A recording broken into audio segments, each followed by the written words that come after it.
Everybody to the September 11th edition of the Cash Patients, Cash Doctors webinar. Glad that you're all here. We've got an exciting lineup for tonight and a nice, interesting crew of people here to sit in and listen and hopefully ask some great questions at the end.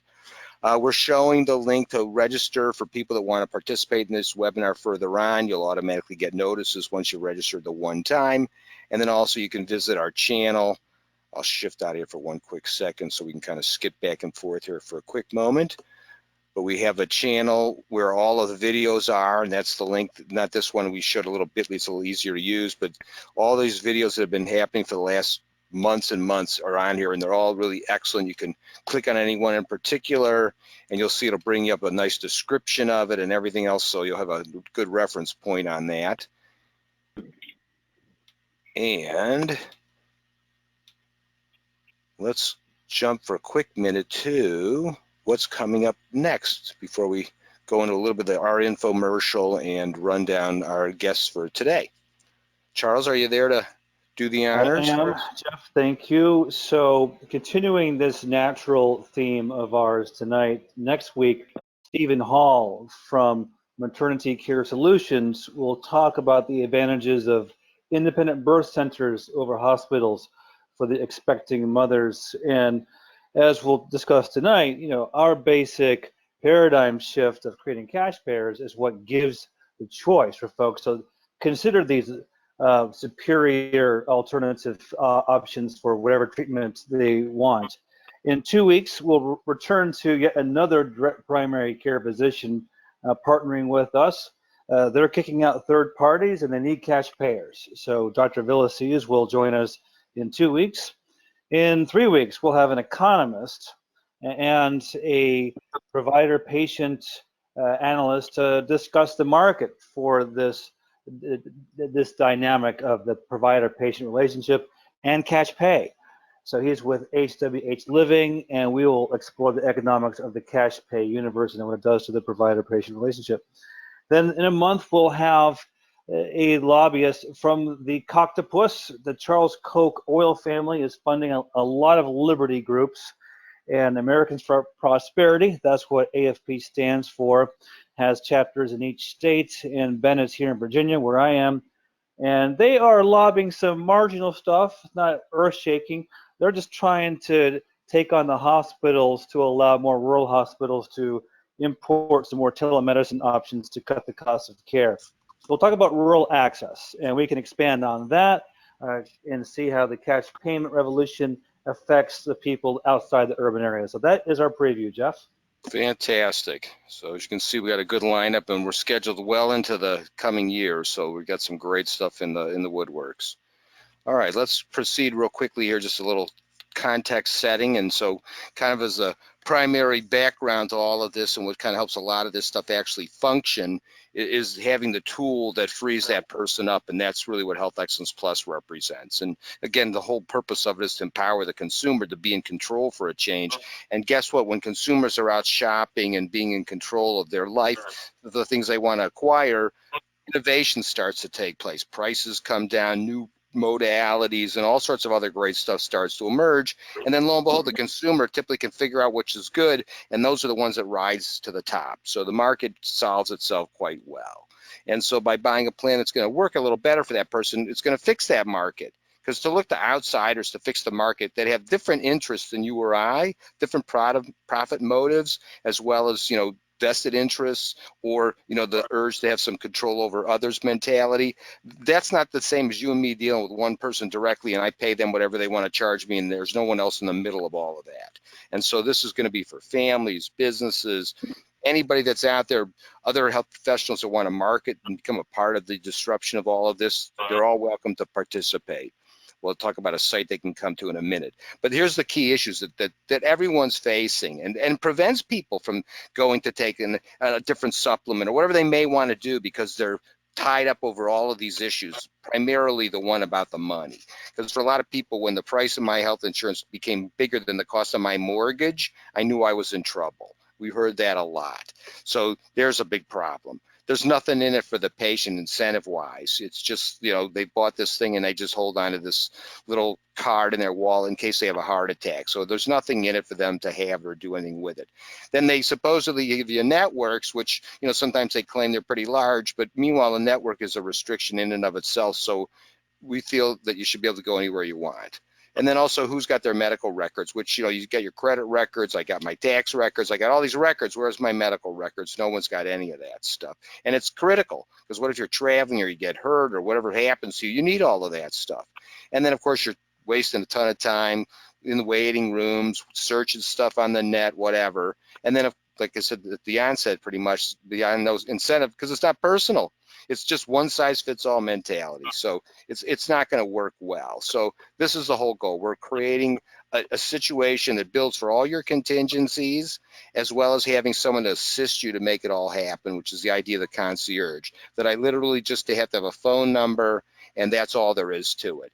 Medical cost sharing is the way we're going to want to manage the large expenditures, and then the accounts for expenses, you know, we're going to help develop too, because regardless of whether you have this program or any other, you're going to need money for some medical things throughout the balance of your life. In fact, even when you are deceased, there's still some medical bills to be paid. So you got to make sure that you're prepared for all of that stuff beyond just saying, oh, I bought this insurance or I bought this program and now I'm all set. No, there's other things you need to worry about, and that's a part of us being a team together to make that happen.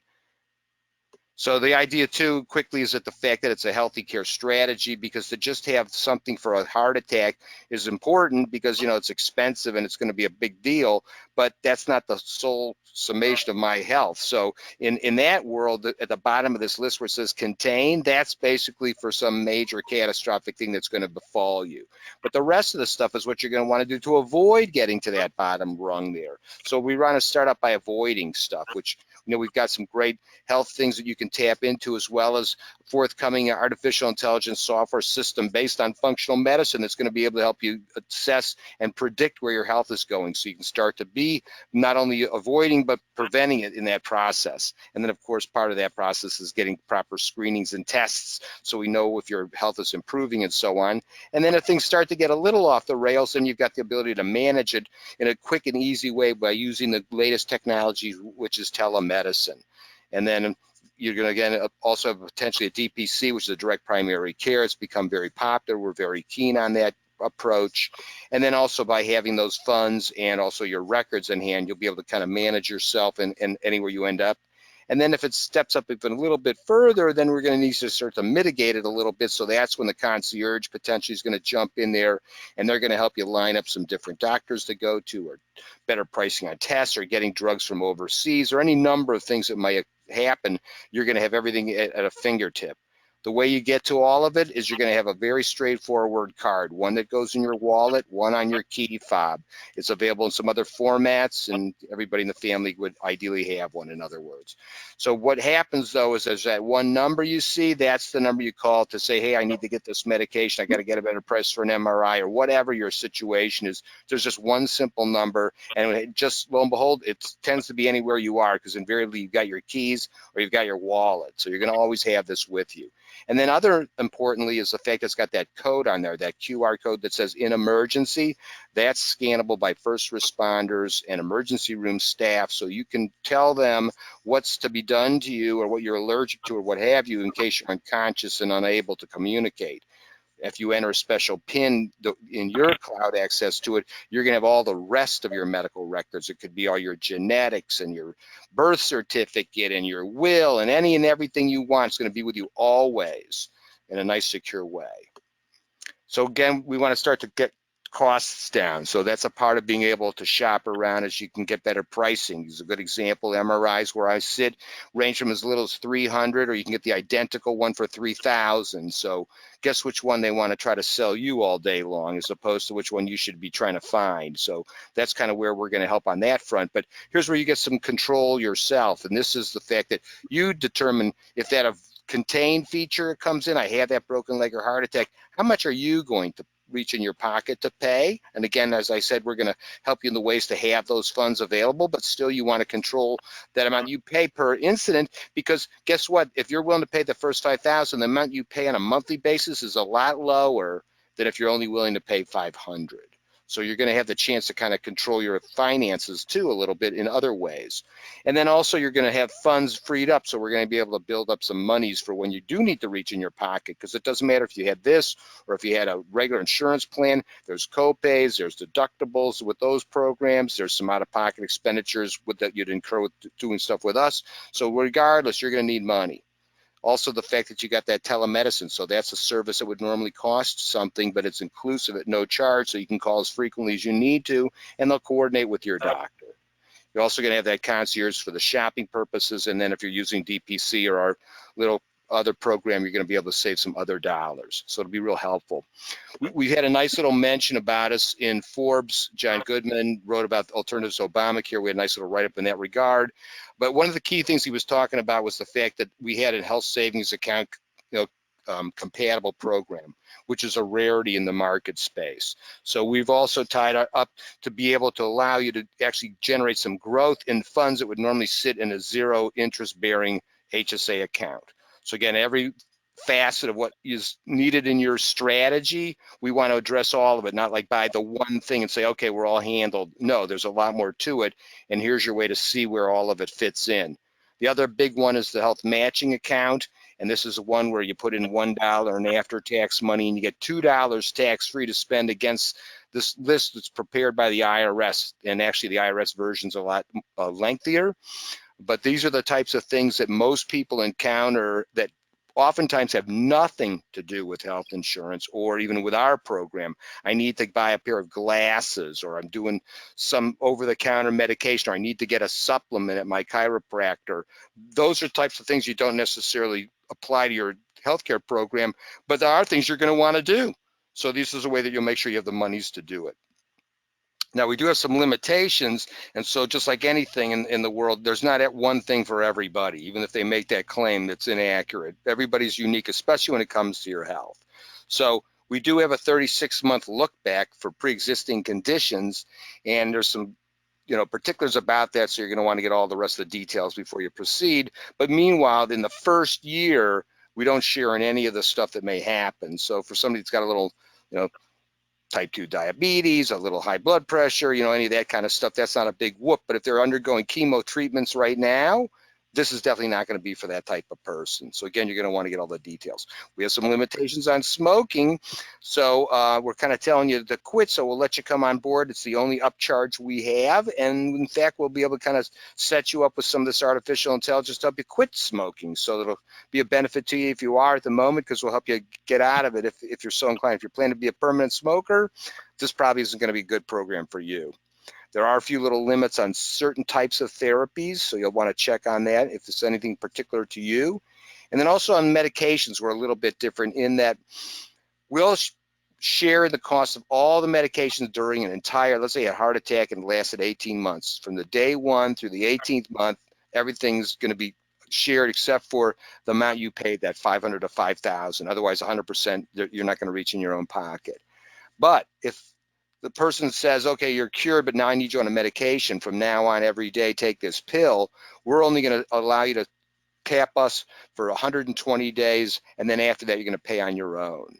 And again, you're going to tap the concierge to get the good pricing, to use their HSA or the HMA. So we're offsetting that reality. And then lastly is the way the thing works. It doesn't function on the idea of a deductible where everybody's trying to hopefully get hurt or sick or something so you can finally hit your deductible that year. And then the minute it's January 1, it resets. So you might not get any monies coming to you because you never really even hit the deductible with a typical insurance policy. But this is tied to the actual episode. So if I had a heart attack, that's one particular thing. If I had a broken leg, that's one particular thing. So that $500 to $5,000 applies to that one particular thing. So if you had 500 as the figure you chose, and as you'll see here, it says 3 is the cap, that would mean $1,500 you would be potentially exposed to in that whole year, and anything beyond that would not cost you a penny. But needless to say, the chance of 3 bad things happening to you in 1 year is pretty remote, because the average is like one thing every other third, fourth, or whatever year. So pretty rare unless you're sickly or accident prone. So who's been promoting this? Well, this is all over the place. We're going to hear from one of them tonight, the National Health Federation. We've also in a lot of trade associations and adding them pretty regularly. So we're like the home heating and cooling and air conditioning, the professional home appraisers, because all of those are independently contracted people that are paying their own cost of healthcare, which is killing them on the cost and almost, not allowing them to actually do business, because how much can I charge to appraise your house if I also got to pay for this astronomical health insurance policy I'm carrying? So this gives them some relief. We got a lot of activists. So the Republican Liberty Caucus, who was our guest just the other week, is a big promoter of what we're doing, because it's a benefit to their organization and it furthers their cause, which is to try to remove government from healthcare and allow the consumers and the market to take off. And then also, like we said, some direct primary care physicians. And one I'm mentioning here is Dr. Cliff Tinsley. We've got Dr. Villasez coming up in a couple weeks. So it's going to be an interesting mix. So meanwhile, for any of the information, you're going to go to yourfreedomhub.com, and there's a variety of information there on all these different products and services and a way to contact us to get some more details. So now on that note, and thank you for that indulgence, but now let's start to today. Jeff, do you want to give the URL for the NHF? I'll put it in here when we come back. So, but go ahead and do the intro, and then we'll let them talk, and then when they come back to this screen, I'll have it up there. Sure. Yeah, the NHF funnel. Yep, I got it. From the National Health Federation tonight, and thank you, Jeff, for that intro of our healthy care strategy. We have the lawyer and president of the National Health Federation, Scott Tips, calling in from, I think, somewhere in Europe. So it's very, very late for him. So let's appreciate he would rather be sleeping. He's a former managing editor of the California Law Review, and then adding comments after Scott will be the executive director of the NHF. Carroll, a nutritional therapy practitioner and an administrator at some optometry clinics run by her husband, and the host of her home sanctuary. I think it's Aditum Sanctuary. Kat, I'm sure you'll have to correct me on the pronunciation there. I think you got it right. Well, thanks, Kat. So Scott will let you take us on a journey of this very mysterious international food regulator called Codex and your very venerable organization. That's the intro, Jeff. Perfect. All right, I'm going to do the honors here. I'm going to turn the screen over to him here quickly, and there we go. Now, so you kind of have on the screen what I just plucked out of the NHF website, and it's really about some of our more recent accomplishments. But really what I need to share with everyone here is that NHF is, and I appreciate the word venerable because it really is. I mean, we've been around for forever and a day. And in this case, that's defined as 64 and a half years, going on 65 years. And we were the original health freedom organization comprised of libertarians and conservatives fighting government control and intervention into the health economy, and doing it actually quite successfully at times. Not always, of course. We've had more than our share of disappointments, but at the same time, we've had more than our share of successes. And we were the ones who, over the years, promoted what you're doing with your health share system, is promoting individual rights to protect and further individual rights in terms of health, personal health care, and personal rights when it comes to health and nutrition and medicine. So that's been our fight. Early on, we won victories with Laetrile, getting it legalized in 27 different states. We got chiropractors licensed and out from under the thumb and control of the American Medical Association and state medical boards. We were the main driving engine for that success. we remove, not universally, but from numerous communities and counties throughout the nation, we remove fluoride from public water supplies. And we just fought basically for the right of individuals to take supplements. And I mean, I could spend the whole time just dealing with that, but we don't have the time for that. So more recently, that is in the last 20 years, we've been involved, and it's kind of been a hallmark for NHF at the international, or as Kat would say, the global, which is probably a better word, the global Codex Alimentarius commission and committee meetings that are held throughout the year in various parts of the world. And we have been the lone voice quite often, certainly for health freedom and many times for health itself. And so on the screen, you will see some of our accomplishments that are found there. Let's see if I can move it up and down, and that's included actually protecting us from having dumbed down vitamins, protecting us from, all of us consumers, individuals, from having to be poisoned with some clearly toxic chemicals, and really protecting our right to opt out from sort of government mandated standards that are really quite unhealthy. And it's come at a cost, though, because, and we were joking about it earlier on before this webinar actually officially started, and that is that, and it's really a badge of honor that we wear, as Jeff said, and that is we are the most hated group at the Codex meetings, and oftentimes the chairmen and the chairwomen won't call on us because they know we're going to say something that really slices to the heart of what they're doing and exposes the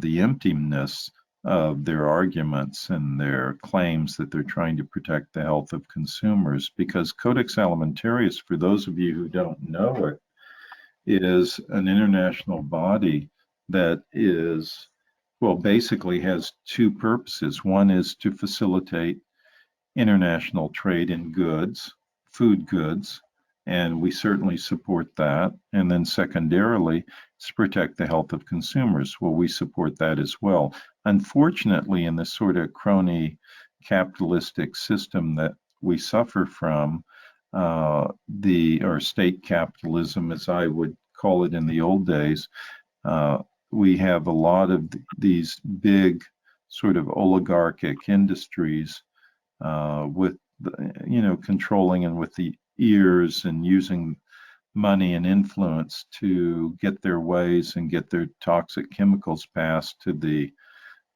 detriment of those of us out there consuming the food. And they're using bad science, they're using what we call junk science, and they are really doing a lot of harm to the world, not only to humans but to animals. And we are about the sole entity in their path to stop them. And what has amazed me is that we went for about the first 9 years at Codex with maybe one minor victory. And many told us, look, give up, stop attending, don't go to these meetings. But we persisted. And starting in about the 10th year, 9th or 10th year, we started having a victory at Codex every year. It was amazing. And it started with our victory in keeping them from dumbing down the nutrient reference values, that is the Codex equivalent of RDAs, for vitamins and minerals. They wanted to reduce vitamin C from 60 milligrams a day down to, which was already a miserable and laughable amount to consume a day, down to 45 milligrams a day. Well, we completely turned that around. And it's not optimal, but it's a far cry better. We got the amount increased by 220% instead of reduced by 25%. So we've had some real successes there, and a lot of the countries look to us for support. They'll actually come up to us and say, would you support us on this or that issue? And so we've gone from being the laughing stock of Codex because they laughed at our positions to being really respected and even feared on this. Wouldn't you say, Kat, on this? Of course, yes. And because she's been at many of these meetings and has talked with some of the delegates and has witnessed things. But anyway, and made arguments as well. But the point is that we aren't there for a popularity contest to win a popularity contest. We're there to really make a difference. And it's amazing that since 2009, certainly 2009, we've been having victories. And you'll see this in this list right here that's in front of you. But you can go through the website, and maybe more importantly, you can read some of I'm not sure, on negotiating on this website, but you can click through and see some of the articles that will go into more detail about what we've done, such as preventing label deception on organic foods. We were a key driver on that to stop that, where they were going to hide glyphosate contaminated foods under the description of biofortified, which sounds really wonderful because this is a term, biofortified, that in many countries, certainly here in Europe, really means and equates with organic foods. So what we did is we argued quite strongly at multiple Codex meetings, and then at the last meeting of the Nutrition Committee in Germany, we were able to defeat it with the help of some other delegations. So we have this coming up again. It's rearing its ugly head again up in Thanksgiving week in Germany at the next session of the Nutrition Committee. And so, but we pretty much killed it, but they're trying to revive it in some minor way, where sort of a face-saving way, but we think we'll be able to easily handle that. But next May, we will have the big battle on Zilpaterol, which we won. I mean, it was almost shocking how we won in April 2018 in Chicago at the battle there. And had it not been for NHF, Zilpaterol would have gone global in terms of being put in. It's what I call the Arnold Schwarzenegger drug. It's meant to beef up animals. It has no therapeutic value whatsoever. And what happens is you and I, or anyone who consumes meat, certainly in America or Canada or even the Western Hemisphere, they will consume Zilpaterol residue, which is meant to beef up the muscle content of the beef and make it a leaner cut and more expensive cut of beef in the marketplace.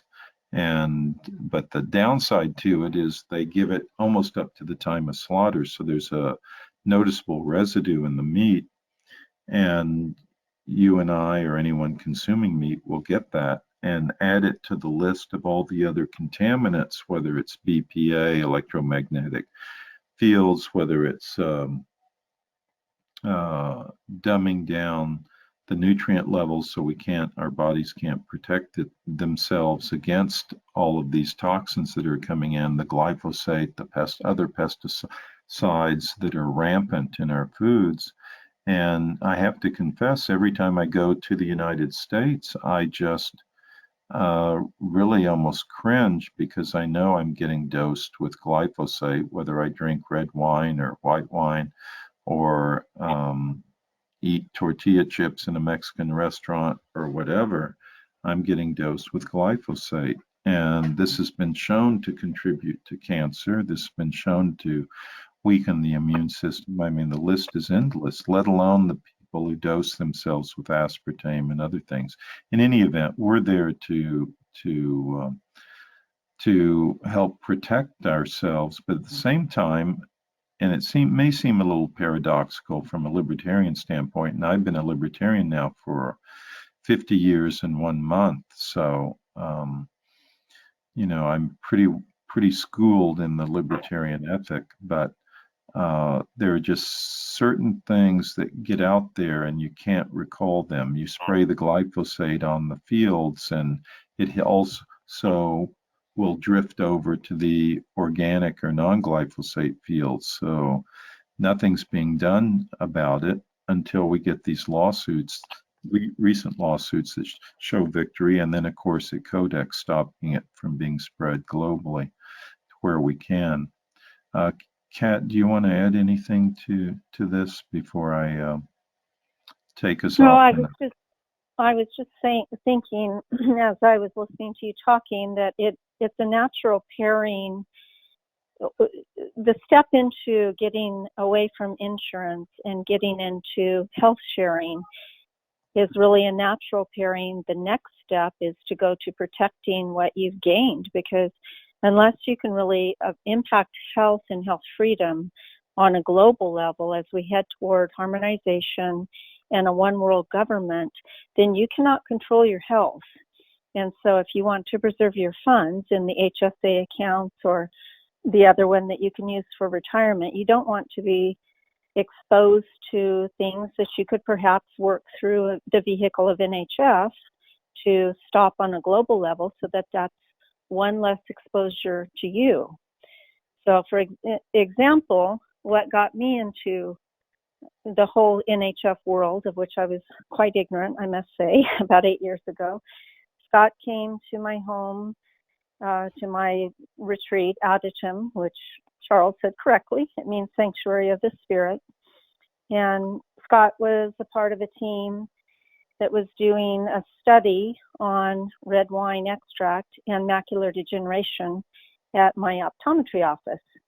And so Scott was there to oversee as a lawyer, and the other parts of the team were researchers and whatnot. And so Scott gave me an article, or he actually wrote an article on ractopamine, which is related to zilpadrol. And all I could think of in my head at the time, honestly, was, do I really look like I have time to go sit and read this? I had no clue what it was. It just sounds so strange. I thought for sure we weren't possibly a victim of this stuff. But after reading his article, I was sitting in my infrared sauna, and I came out of the sauna, and basically I was just livid that we would be being dosed by something that appeared, you go to Costco and you buy a slice of meat or whatever. And little do you know, because it's labeled all natural, that it has all of these toxins in it. So anyway, I came out of the sauna and said, sign me up. And I've been with NHF ever since, and trying to fight for the integrity, not only food security globally, but food integrity. And so if you don't have food integrity, you really do not have health, and you certainly don't have health freedom. So in my estimation, making the stepping over into the health sharing world from insurance is really only half of the equation. If you aren't willing to fight for your health and fight for health freedom, then you're kind of on your own. So those are my thoughts. And the best way to do it is to go to our website, thenhf.com, and sign up to be a member and support. So that's my thought on it. And I'm interjecting for a quick second because, kudos to what you said there. And the most important thing you said is that you have to take the time to get involved. And, this has been a theme of our 4 o'clock calls and this 7 o'clock one.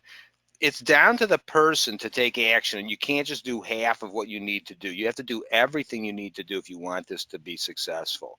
You can't say, I'm going to buy that. I'm going to buy Health Excellence Plus. I'm all set. No. You then now need to go support a local doctor. You got to make sure you go to a better priced MRI place. You make sure you become a member of the NHF. I mean, you have to do all of these things, or we're going to fail. I mean, I hate to sound so doomy and gloomy, but that is the reality, because unless all these consumers and doctors and everybody is paled up together, we're not going to overcome the juggernaut that is like what you're describing. And that's the global thing. And that push is real. I mean, and you guys have, a lot of people sound like conspiracy theorists and all the rest of that stuff, but you've literally seen it up close on a yearly basis to see what they're up to. And it isn't for you and me. They're coming for you and me, but it isn't for you and me. Well, and we still have a fighting chance, and so that's it. We have some very important meetings coming up. Unfortunately, we missed 2 last year in China. Scott would be willing to tell you better than me, because he's a veteran at Codex. He's been to more Codex meetings, and not just been there, but actively participating to shape global policy than any other person in health freedom history in the whole world. So Scott literally is the expert at this, but he would be willing to say, you either show up or they will slide one in on you, and we've seen it over and over again.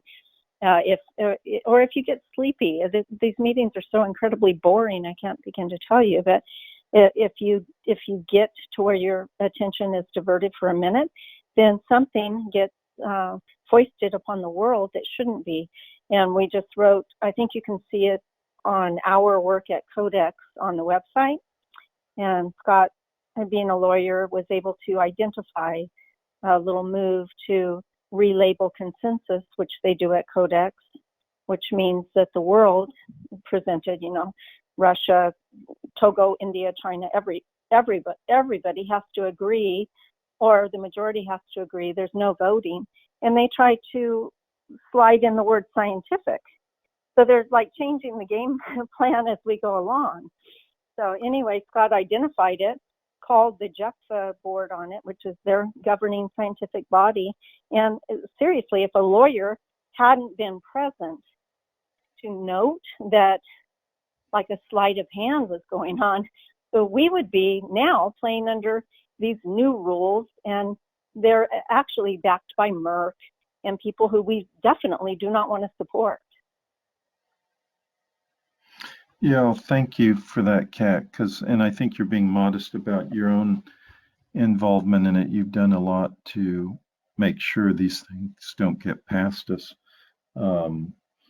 And the funny thing is, we have to pick and choose our battles. I think it was who was it? Winston Churchill once said something like, you'll never reach your destination if you stop and throw stones at every dog that barks. So we have to pick and choose our battles, but even then, it can be an expensive affair to do that. And so certain things certain meetings we wanted to go to, and we haven't. So I'm glad that Kat brought that up, that, we appreciate any of you out there who actually join us and help support us. And I had briefly up on the screen, I don't know if all of you saw it, but hopefully you saw some of the back issues of our magazine, Health Freedom News. And we have kind of a rolling window. So if you're a member, you can access even the latest issues. And if you aren't a member, then you can still read back issues up to the previous 2 years. So I think we're at the stage where we're getting close to putting up the year 2017 for public consumption. And then the members get the 2018, 2019 issues that they can see, privately, because they're members and they're kind of behind a paywall, so to speak.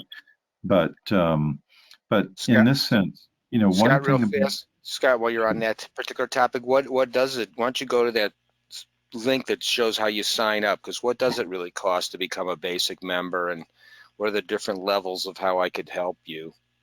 Well, thank you. Obviously, you can just make straight donations, obviously, but that's like sometimes a one-shot deal. How does somebody kind of become more of a regular, where they're sending money on a consistent basis to help drive your traffic and activity? Mm-hmm. Obviously, just from the little you've heard so far, this is such a fantastic organization, and it's dismal to hear the budget that they're forced to work on when you see people that spend a fortune on the most frivolous things on the planet, and all of us should be sending like all of our money to these people. Well, thank you for that, Jeff, because It is amazing. I mean, the first Codex meeting I went to, it cost NHF $600, and that was the one in Germany. I was living in the south of France at the time, so it wasn't like a big transatlantic flight to get there, but still, we keep the cost down. We don't travel first class and live high on the hog when we go to these meetings. We keep it simple. Some meetings I'm able to stay with NHF members, as I did when I went to the Norwegian Codex meeting that was held. It was held in Norway in Bergen that year, and I stayed with an NHF member in the family home, so I saved hotel costs there. But anyway, you'll see on the screen the individual membership, which includes getting the magazine, by the way. And then international depends upon where you're located and whether you want the magazine electronically or not. But there are also some sustaining and corporate memberships. Actually, Kat's been excellent at convincing people they should do the corporate membership, which had kind of languished before her time with NHF. But Well, how I use it, Scott, is we put a corporate membership is $200, and the cost of our magazine is pretty high. We have a very high quality quarterly magazine that goes to the members, as Scott said. But if you become a member at the corporate level, which is $200 a year, that enables you to get 5 magazines delivered every quarter, which means in my case, they go into the waiting room. And then we have a little sign up that says, Dr. Carroll supports NHF and why, and we encourage you to join and read through the magazine while you're sitting here or take a copy. So it actually leverages health freedom way beyond the membership. So it makes sense for people who have an office. And I do it for my bed and breakfast as well. It gives back issues away. And people always leave with a magazine. When we tried to get this into Barnes and Noble, they said, this is the most unique magazine we have ever seen. There is seriously nothing like it out there. So we're very proud of it. But that's where you'll learn about things like ractopamine or zilpaterol. And by the way, those have symptomology that mimic a heart attack or a panic attack. And they don't show up on a tox screen because they're a vet drug. So it will behoove you to know what isn't, it's like the saying, it's always what you don't know. The meat is labeled all natural. And you would think, okay, well, it doesn't have any antibiotics, no hormones. Yeah, but they left off the vet steroid-like action drug. If Queen Elizabeth's horses were caught with this in their system racing, they would be disqualified. And yet it's going into our body. So the magazine is a huge tool that helps NHF fulfill our mission globally for education. And we do have a nice global readership. yeah, Excellent. it's been good all around, and it's served our purposes, especially internationally at meetings. People really like the magazine, and we invite fresh content too. If someone's a good writer and they have something to say on a topic, we really like to have them published in the magazine, and it goes online, as you can see from here. But so there are several ways to get involved. The best, we think, is to become a member and to donate. The other way, though, is you can actually, if you don't have the funds, but you want to stay involved or be informed at least, you can sign up on our newsletter, the e-list, for our news releases and the like. And quite honestly, we don't send them out, every day, even every week. So, and we don't trade your email. A lot of times people sign up for things and then they, Walmart suddenly emailing them or something. And we don't do that. We respect people's privacy, and we don't trade the names or sell the names or exchange them with other lists or anything of the sort. If you sign up with us, it stays with us, period. And that's it, because we respect people's wishes not to, in fact, we consider it to be a contractual obligation, and we respect their right not to, give away their private information. So we're very keen on that. You know, that's one of the things we like about your health share plan, by the way, as well, is that you respect people's privacy. And we think that's an important component of any, you know, in healthcare plan or any sort of involvement in health. People want to keep that sort of personal information personal.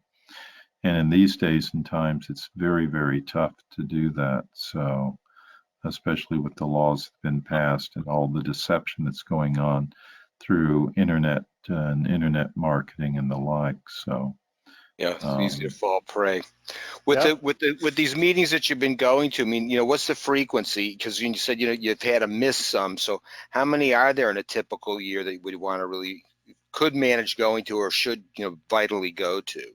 well, generally there are there's the commission itself, and then since the commission, the Codex Alimentarius Commission, couldn't do all the work itself, it farmed it out to a good number of committees. The committees are hosted by governments.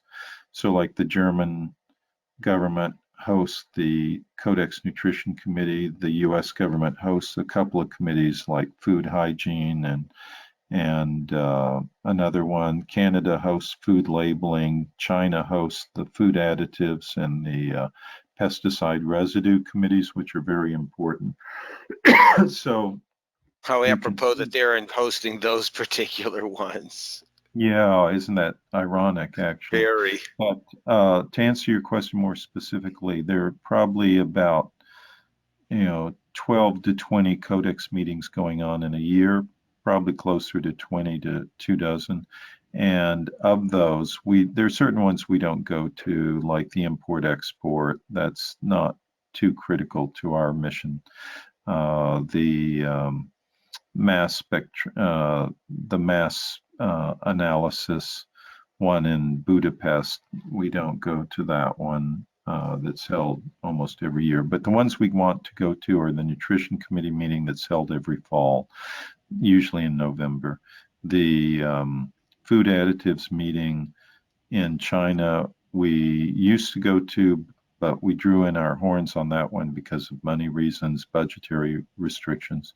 And then the pesticide residue we like to go to and want to go to next year. The vet residue one is all important. That's the one next May, somewhere here or somewhere there in the United States. A lot of the meetings occur in the springtime, dribbling into the early summer. The commission meeting is almost always the first week of July. Not always, but quite often. And it's usually held in, alternates actually between Geneva, Switzerland, and Rome, Italy. So we make a point of going to that, and the Nutrition Committee. Those are our rock solid ones. The French host the General Principles Committee, which is almost always held, except for earlier this year. It's almost always held in Paris. So that's an easy one for me to go to. I just hop on the metro and take the metro to that meeting place, and it's a cheap and easy one to go to. But the China trip is expensive. It usually costs us around $3 to $5 grand to attend that, even with the best of circumstances. And it's a hard one to go to because it's not really a healthy place to go. We've sent a delegation from our NHF Sweden branch to the Indian Codex meeting on spices and culinary herbs because of the impact they could have on medicinal herbs. And that was kind of pricey, but the NHF Sweden branch of our organization paid for it themselves, so that helped us. So anyway, it's amazing, and I can probably give you this one inspirational point. You know, the year in 2009 when I went to the Dusseldorf, Germany meeting, it was funded by a gentleman from Dublin, a member of ours, and he donated $1,000, and that was the year that I was able to stop them from dumbing down, because I was the only one to speak up at the meeting against it and hold a firm stand on it. And that's oftentimes what it really, is reduced down to and takes. But so I'm kind of the hero for speaking out. But the real hero was this gentleman in Dublin who gave us the $1,000 that let me be there in the first place. So, Right. it's a real easy way. It's a no-brainer way to make a real difference in the lives of 7 billion souls. And he did that just by that one donation. And I'm not saying that everyone has to give $1,000. Even if they give $100, that helps. Well, and that's the reality of it, though. That's why I said, people spend a fortune on frivolous things, but here for little dollars, because again, you'd probably be able to attend all of those meetings and whatever else came if there was just enough funding to make that happen. We're running on limited time. Let me get a couple people to comment here real fast. I I was just say, invited Dr. Benz to I was make a just going to comment. say, I was going to see if he wanted to make a quick comment. I have him unmuted here now. Yes, I'm here. Here you are. All right. Okay. Thanks for inviting me to participate, and thanks to Scott and Kat for doing what they do. I think the magazine is one of the most professional, well-researched one that I've ever come across. So I think your work has just been outstanding, and your challenges are really deep and serious. Thank you. I've got 3 things. I'm just going to mention them real quick, and then you can decide which one you want to pick, or you want to take something out of them at all 3. The first one is radiation.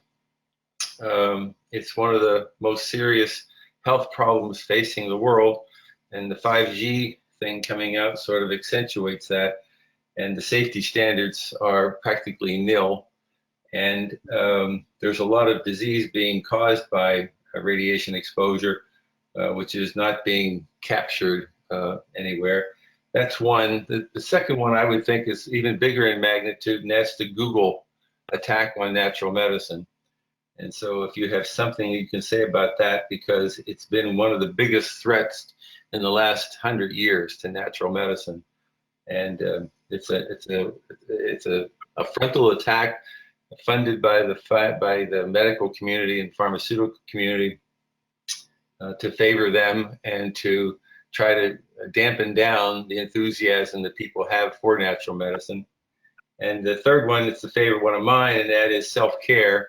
I think about 90% of what can be done to improve people's health revolves around self-care. And the workplace wellness is probably the only place where you can really get any kind of impact on getting people to change when they get incentives and they get programs that can help guide them to what they really need to do. So that would be the 3 that I would put out there that I think your organization could do some real good work on. And I'd be glad to assist you in any of those categories, but I'd like to get some responses to those things that you might offer today.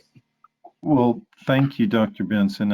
And you're absolutely right. These are all important issues, and we've mentioned every single one of them actually in the magazine. In fact, I was searching around for the 5G article that we just recently published, but I don't think it's up on our website yet. However, the radiation, of course, the Fukushima radiation and some other sources of radiation were serious health issues and threats to individuals and the like. So we take this really seriously. And if, in fact, you have any information that you think would be good in the magazine, I'd really invite you to send it to Kat, who's the executive, well, she's the managing editor of the magazine, besides being the executive director of NHF. And then it will be considered by her and by me And also, Scott, excuse me just a minute, but we just participated in a major summit through Green Med Info on 5G. So our members and our e-list were all apprised of the situation, and they were invited to watch all of the videos for free. And they were also able to download 4 free gifts that we were able to secure for them. So we have educated people apart from the magazine and apart from the website. Not, obviously things are occurring on the website and in the magazine, but in a more complete, concise way through these types of summits. So that really has, it just now concluded. I think we had our encore weekend where they could watch everything for free before they had the chance to purchase for themselves. So we definitely are aware of that. We're definitely being proactive about education, which is one of the arms of our mission statement. 5G is the thing in the headline now, but I mean medical radiation, Wi-Fi, cell phones. Yeah. You add them all Smart up. meters. Yes. You get an accumulated damage, and then once your DNA starts to become damaged through that and other toxins, that's the pathway to disease. So unfortunately, you can't identify sometimes what the source is for the DNA damage, but we know that radiation is part of it. And so my article on this covers all of those different radiation situations. I would love to see that send it article. I would love to see that article, Dr. Benz, if you have a chance to send it to us. And I don't know if you'd be willing to give, a license to also publish it on our site or in our magazine. That would be great. But maybe this is time for a private discussion on it. But in any event, we'd be really open to that kind of information because we like to get information like that out to our members and to the public as well. So great. Real quick, because we're really running short on time, but I'm keen to see what your thoughts are on what he was commenting about Google, because of all of like the threats that no one saw coming. Whoever thought that Facebook was going to turn and bite us one day type thing. It's so insidious and so hidden beneath the surface, and everybody's already snookered into being on there kind of a thing.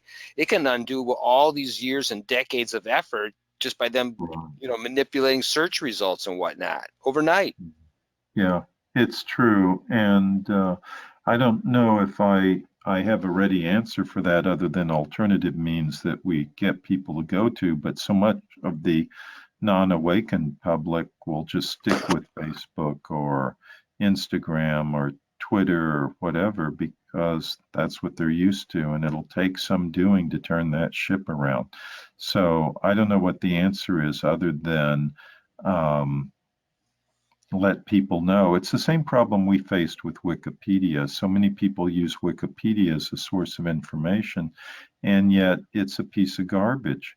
I mean, it's definitely run by trolls, pharmaceutical industry trolls and the like. And if you go to Wikipedia and you search for National Health Federation or anything, in fact, on alternative health or on vaccine issues or the like, you'll get the worst information possible. You won't get the truth. You'll get that Wikipedia calling NHF a fraud and calling the vaccine people, the anti-vaxxers, conspiratorial, madmen and madwomen. And it's just junk news. So how do we get around that? I mean, and Dr. Benz, thank you for bringing that up. And I'm glad, Jeff, you brought us back to that point because it is a super serious issue. And I don't know that we have an answer right at the moment, but there may be one waiting in the wings. And certainly stop using Google as a search engine. DuckDuckGo, use an alternative who is not programming the searches, because basically Google is going to be feeding you what it's basically controlling information anymore, controlling searches and where you go, what's offered. And kind of reminds me of the old system where the Catholic priest was the only one who could, have the word, and he dispensed it and it all went through him. So that's Google nowadays, and just ditch them and use DuckDuckGo or whatever it's called. Use something else. Just abandon that search. Yeah, abandon it. Yeah, there's Gab instead of Twitter, and there's stuff. It's just, the challenge is that they've got a small, like we're using Brighteon with all of the stuff we do on our 4 o'clock, and that's a competitor to YouTube that was created by Mike Adams, who's, you got the handle, the Health Ranger, and he's got a real popular site, and he's always disclosing a lot of the stuff that we've talked about tonight and so on. And he ultimately got himself banned off Facebook and YouTube.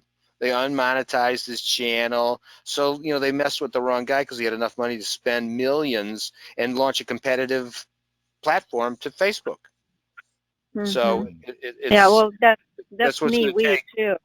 Yeah, There's a me-we option. There's a lot of options there's stuff developing. that's happening. You know, Right. in a war, the first rule of war is to cut the lines of supply, and they cut communication. So they're very bright, especially the war on with the mandatory vaccines. You know, they're pushing a squeeze starting in California.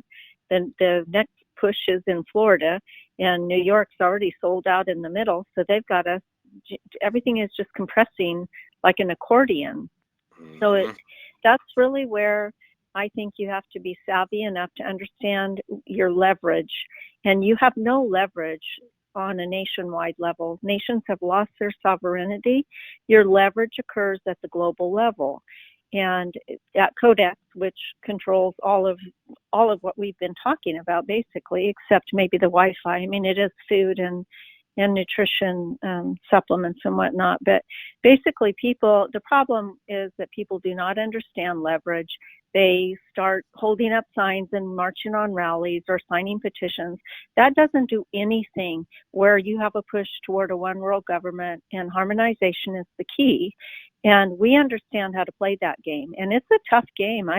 It took me literally years of sitting through Codex meetings to understand the process and the procedures. It is not easy. There is a steep learning curve. And that's why it's important to gain leverage through somebody who actually got a seat there.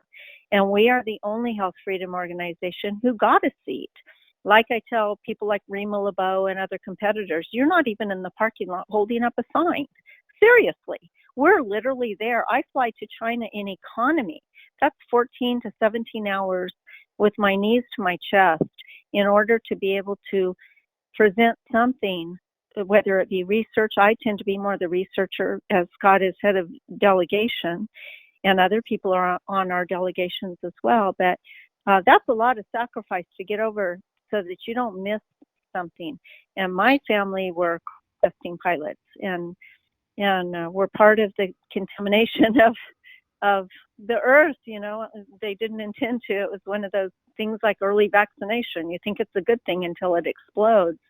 So it's important to take the blinders off and work smarter and not harder, and figure out how can I leverage my voice in the greatest way possible. And to me, the leverage of health freedom through NHF's unique seat at Codex, and using health sharing and stepping away from the insurance model. You know, even at our optometry offices, every year we get paid less and less money because they keep the big guys like Regents, whoever was a good payer, they keep selling out to these payers, which we called the bottom feeders, that we were trying to get rid of. Well, now the bottom feeders are like supporting us. So we all need to get out of this paradigm. So I applaud you, Charles and Jeff, for what you're bringing in the health sharing excellence program, because I went without insurance for probably 10 or 15 years. I never needed it, but I did read the statistic that last year there were more uninsured than at any other time in recent history. So you have a ready market who's looking for an answer, and nobody can afford the traditional one. So I think that now it's just down to protecting. Once you make the switch over to the health sharing type of paradigm, then you have got to understand how to impact health at a global level, or you're still just kind of a victim. You know what I mean? Right, exactly. No, that's really good. And in fact, this is the site that they have up for themselves. So this is a way to kind of find out about the organization. And there's a little sidebar, which I think you remember, but just as a refresher, that anyone that signs up for our Health Excellence Plus through their direct primary care physician's practice gets the first year of membership in the NHF at no charge. So it's our little gift to you for becoming a member, and to kind of introduce them, because, you know, it's one, we've gotten a membership for them for the 1 year. Okay, so there's a couple bucks for the organization, but guess what? They're going to like what they learn, and they're going to stay on and become more of a member, and maybe start to be active and donate or wherever it can go. Because our goal is to show everybody that this organization's existence, we have a vested interest in it being there. Because how am I going to work on my health if the food chain's all destroyed or whatever? So we all need each other in the most ideal situation. I told everybody a million times, to me, this is the beginning of everything. This is the first organization you need to join because your whole world begins with the food. And so everything else and there's tons of other things we're joining, the Free Market Medical Association, the AAPS, you name, there's a great list of people you should join. But this is the first one. This is the most important one. And for sure, you guys are more powerful on a global level than any of those other organizations all added together, frankly, as great as they are. They don't, their reach is nowhere near as powerful as what you guys can make happen on a national level. It might have been in the 60s, but it's a whole different world today. And unless you understand how to operate globally, where just like for right now, the World Trade Organization came into Codex in the 90s, and that's when it got bad, because now people who are nations who don't accept a product like ractopamine, they're paying heavy fines, right, Scott? How does that work?